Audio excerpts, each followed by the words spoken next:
ஈஸ்வரிட்ட எழில் சொல்லிட்டு இருக்கிறாரு. அமிர்தாவுக்கும் குழந்தை பெத்துக்கிறதுல சம்மதம் தான். அமிர்தாவோட அம்மாவும் அதான் சொன்னாங்க. ஆனா இப்போதைக்கு நான் தான் குழந்தை வேணான்னு சொல்லிட்டு இருக்கிறேன் அப்படின்னு சொல்றாரு. நான் லைஃப்ல செட்டில் ஆகணும், அதுக்கப்புறம் தான் அதை பத்தி யோசிக்கணும் அப்படின்னு சொல்றாரு. ஈஸ்வரி சொல்லிட்டு இருக்கிறாங்க, உங்க அப்பாவுக்கு இனியா பிறந்ததுக்கு அப்புறம் தான் அவன் நல்ல லைஃப்ல செட்டில் ஆகவே செஞ்சான் அப்படின்னு சொல்றாங்க. அவரை பத்திலாம் என்கிட்ட பேசாதீங்க பாட்டி அப்படின்னு சொல்றாரு எழில். இந்த வீட்ல எனக்கு வாந்தி எடுக்கிற சத்தம் கேட்டே ஆகணும் அப்படின்னு சொல்றாங்க ஈஸ்வரி. அவங்க சொல்லி முடிக்கல, அதுக்குள்ளேயே அங்க ராதிகா வாமிட் பண்ணிட்டு இருக்கிறாங்க. சாப்பிட்ட சாப்பாடு எதுவும் உனக்கு ஒத்துக்கலையா அப்படின்னு ரொம்ப பதறி போயிடுறாரு கோபி. ரெஸ்ட் எடுத்தா எல்லாம் சரியா போயிரும் கோபி அப்படின்னு சொல்லிடுறாங்க ராதிகா.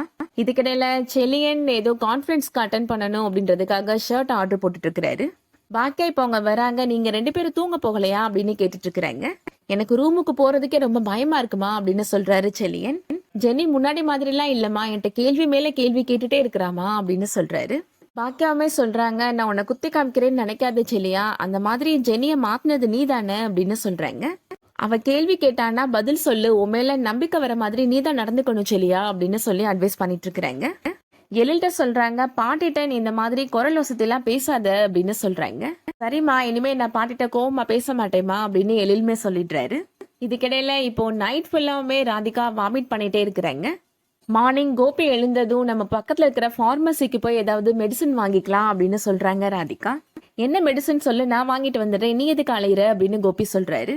பரவாயில்ல, நானும் கூட வந்தாதான் கரெக்டா இருக்கும் அப்படின்னு ராதிகா சொல்றாங்க. ராதிகா மனசுல ஒருவேளை அவங்க கன்சீவா இருக்கிறாங்களோ அப்படின்ற டவுட் வந்துருது.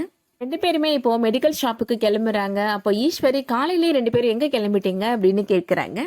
நைட் ஃபுல்லா ராதிகாவுக்கு உடம்பு சரியில்லைம்மா, வாமிட் பண்ணிட்டே இருந்தா, அதான் ஃபார்மசியில போய் மெடிசன் வாங்கிட்டு வரலான்னு போறோம் அப்படின்னு சொல்றாரு கோபி.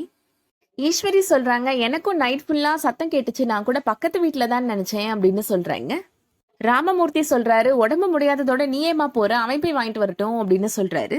பரவாயில்ல மாமா, நானும் கூட போறேன் அப்படின்னு சொல்லிட்டு ராதிகா கோபியை கூப்பிட்டு அங்கிருந்து கிளம்பிடுறாங்க.